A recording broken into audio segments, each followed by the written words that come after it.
All right, Mopar people, welcome back to the channel. I'm just Mopar Joe. Today we got the big controversy going on here. Small blocks, big blocks, Mopars. Anybody that's building stuff can do it their own way. There's not a true right or wrong, but there is a more correct. I'm not saying my way today is the correct way, but it is a way that works, and it's worked for a lot of people that I know. So, y'all can follow along and let's see what this is about. Here's our little budget 318. If you missed the first part, I kind of went over the specs on this and everything. Totally stock bottom end. It's got new bearings in it. Everything's been checked. Put the stock rods back in. Everything's lovely. I deburred the block.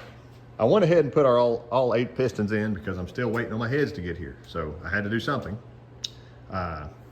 You'll notice I swapped this to the controversial timing chain tensioner. And all it does, this side of your chain slightly rides against that one. This side pushes on the chain, takes all the slack out. So I've used them before, had great success.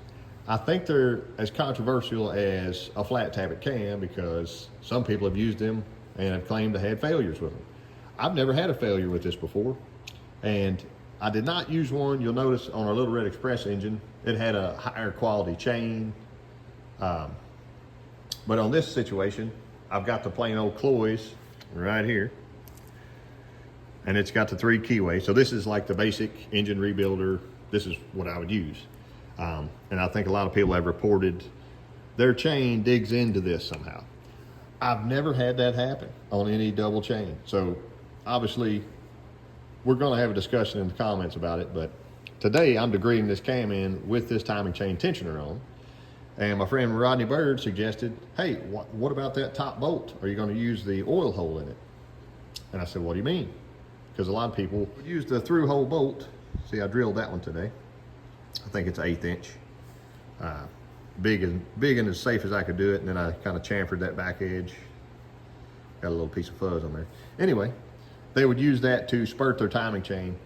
Another mod you can do to this, mod, that sounds bad. Modification you can do to this is drill your hole through the plate itself.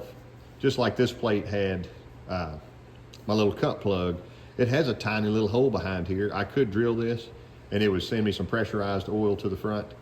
I'm not going to. I'm going to use this little through bolt, just like that. So right there. So this little pocket of oil, or this little pocket in the front, it never really drains out of there. It just hits the back of your bolt and stays there forever. It can't go anywhere. But if you drill your little hole, it can actually leak out the front. It can leak out whenever it's running. It can leak out while it's idling, off, whatever. It doesn't matter. But that will get you a little more oil to this side of your tensioner. See, it would run down right here. There's going to be so much oil hitting this thing, it's going to have a nice, happy, long service life. So let me get it pulled back into place, and I'll show you how it works. There we are. So they give you a little kind of Chinesey piece of wire to go here. There's a hole here and a hole here. When you can pull that dude over, this one's pretty stiff, which it's, you know, been 32 degrees out here last night. You pull that dude over and you can stick your piece of wire right in that hole. Instead of doing that, I got myself a pair of handy dandy needle nose vice grips. I'm gonna pull it over and lock that just like that. There it is. And if you were nervous about maybe too much tension on your chain, that little black bump right there, you could easily shave some off the back of that with a little file or anything of your choosing. Sandpaper if you want to, but it would bring this further back, give you less tension on your chain. Now I'm gonna put our gear set into place. This gear set did have a little bit of slack to it, which I didn't like, but then I remembered my friend Robert Magny sent me one of these a while back. He didn't use on his engine. There's the part number if you need it. They sell those at O'Reilly's or basically anywhere, but it's a factory service replacement part, I think on like a Magnum V6 maybe, something like that.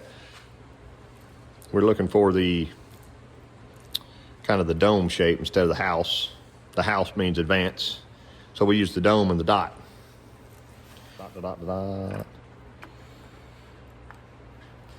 I'll see you right now. I got to get inside of that tensioner. This dude's tight. So I might end up clearancing that in a little bit. There we go. A little start there. Okay, so I've struggled with that for a while. I had to even get a, just a small pry bar and pry between this dripper here and the plastic portion to even get it enough to where I could get the chain on. So in my mind, I think it's a little too tight. And you can bet money when I pop these vice grips off, that dude's gonna be really, really tight. As it's going on, it kind of hangs on each side. That's fine, to be expected. But I'm gonna go ahead and clearance this just a little bit right here, probably take 1/8 inch off, and we'll try it again. There's just a piece of spring steel here up against the plastic that holds the plastic against here. And all I really want it to do is just keep our slack out. And you can see that the amount of slack I've got.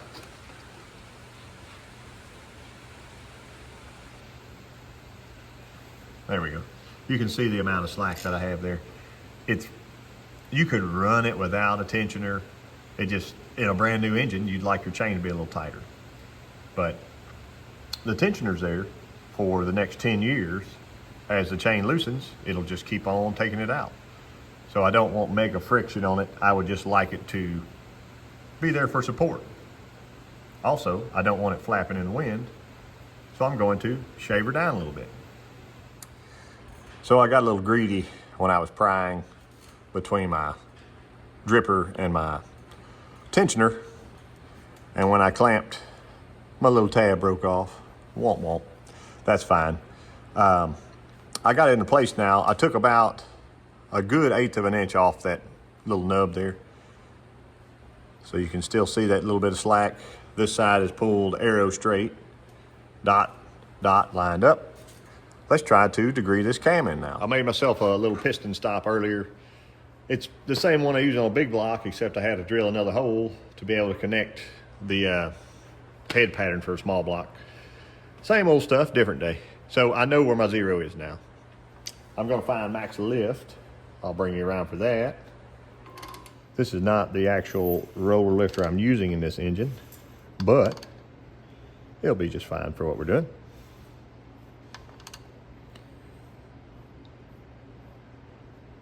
There we are.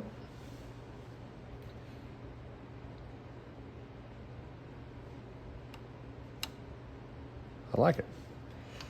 Now we'll go backwards, 50. Double check our zero.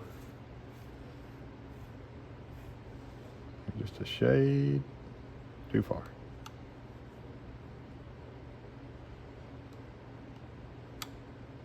Okay. Going backwards first, and then we'll all go forward. Be happy. And I realize it's easier to degree a cam with only one piston in. Nobody has to tell me that in the comments. I've already understand it.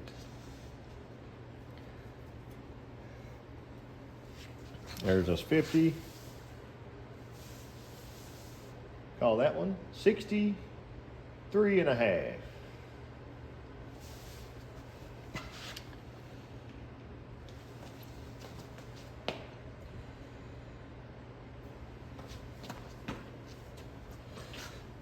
Forward. Zero still true.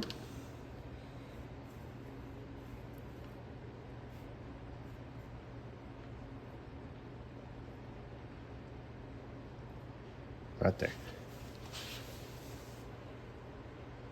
148. Let's do a little math. So our math checks out. We got 211.5. Divide that by 2. It's 105.75. 105 3/4. Voila, our cam card says. These specs are for cam installed at 106 intake center line. It's within 1/4 of a degree. Life is good. So my next steps, pop that chain back off, soak it overnight, put it back on. Then I'm going to use my Mr. Race Oil engine assembly gel. I know I talk about it all the time. It looks like that. But the stuff dissolves, right? Protection that stays in place does not run or drip, obviously. Oil soluble.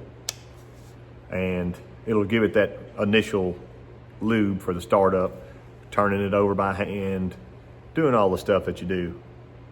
I'll just put a nice coating around the chain. It won't have an issue. And by the time we have beautiful oil pressure, the stuff will go away and there'll be oil in place. Hopefully that helps somebody out there. And remember, if your chain's a little loose, get you a tensioner.